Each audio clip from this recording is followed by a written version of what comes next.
back for another video. Today, of course, we are planning for the month of July, and I have here some little watercolors that you may have seen on Instagram. These started out as just a little project for fun, and I really enjoyed making them, and as you can probably tell from all of these, I really liked making ones that looked like watermelons.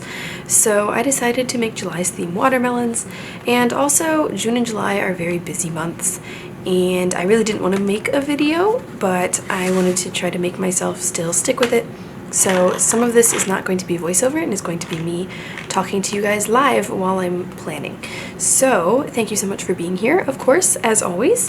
And we're going to go ahead and get started with July. I wanted to try to do some things a little bit different this month, so I am going to be using a combination of supplies. I'm going to set this off to the side for a moment. So I have these colored pencils that are mechanical. These are from Zebra. I got some at the dollar store and really liked them, so I bought a full set. Our dollar store had green, brown, and orange, I believe. So I've been enjoying these, and I'm also going to use some Mildliner brush markers, as well as this set of watercolors. My mom got these for me. I believe they're from Amazon, but they are very nice colors. The packaging is also amazing. I love it so much. You may have seen these on Instagram. If not, I think I put them in my watercolor highlights, so you can check them out there. But this full set comes with a water brush pen, which I prefer over normal paintbrushes. It also comes with a tiny paintbrush for details, as well as this water-based ink marker. This is a 0.7 millimeter, so an extra fine tip. It works a lot like my acrylic paint pens that I have. You shake it, press down on the tip, and then the ink starts flowing. It also has a little sponge here with more mixing wells underneath. This is a plastic insert.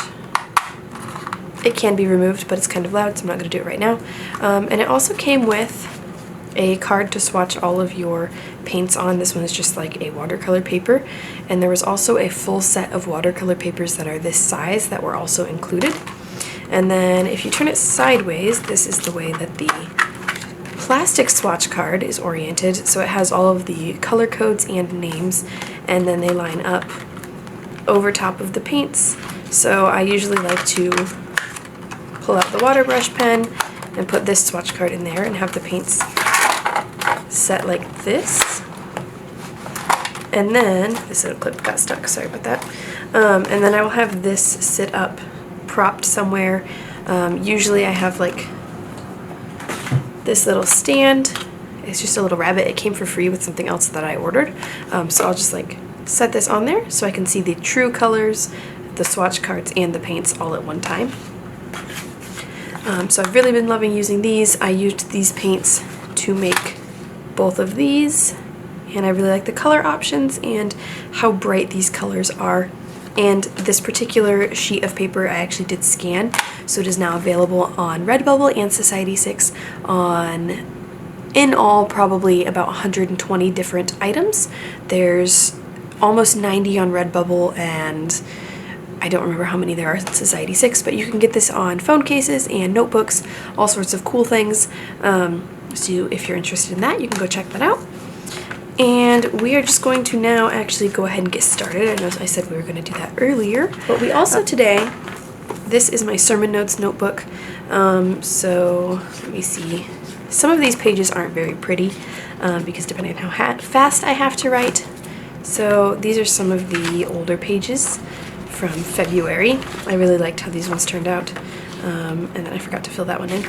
But I am going to decorate in here a little bit after we do the planners, because I obviously am not going to be taking watercolor with. So I think, what week is this? So I think we'll be starting here, because that then leaves one blank week.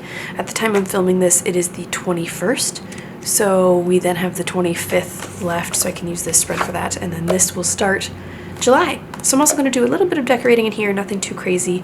This paper is not meant for watercolors at all, so can't put too much water on there and might just rely more on the markers, but we're going to do a little bit in there later.